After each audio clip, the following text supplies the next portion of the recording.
It feels like the sun has been in the news a lot this year, from the total solar eclipse to the incredible solar light shows that have been visible to people here in the Arklatex and around the country.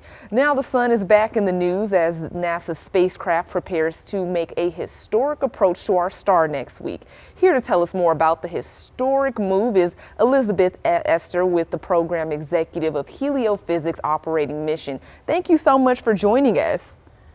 Good morning. Thank you for having me.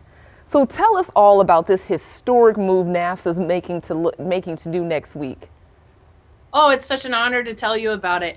On December 24th, Merry Christmas to everybody, including NASA.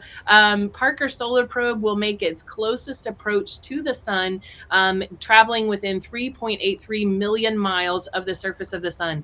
Now that sounds like a far way away, but it's actually, if the distance between the Earth and the sun were about 100 yards, we would be on the 4-yard line, which is just incredible because Earth is about 93 million miles.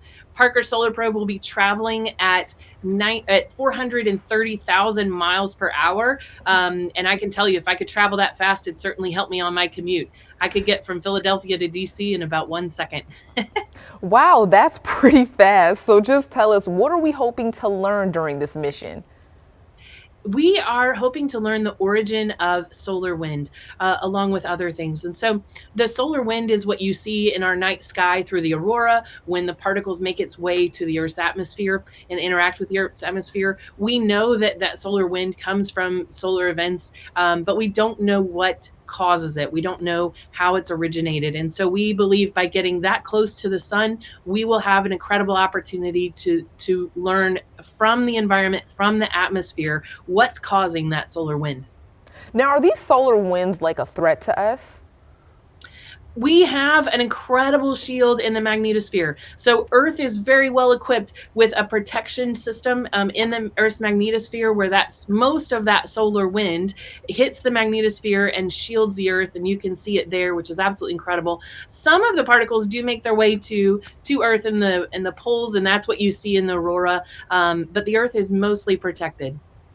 Elizabeth, I mean, that's positive to know that, it can't harm us. And just tell us what's next for NASA in regards to exploring the sun.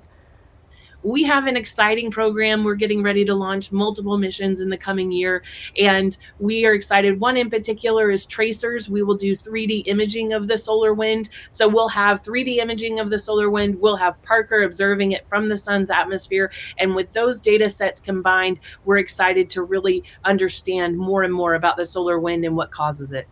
Elizabeth, thank you so much for joining us. We really appreciate it. Such an honor. Blessings to you. Yes, have a great day.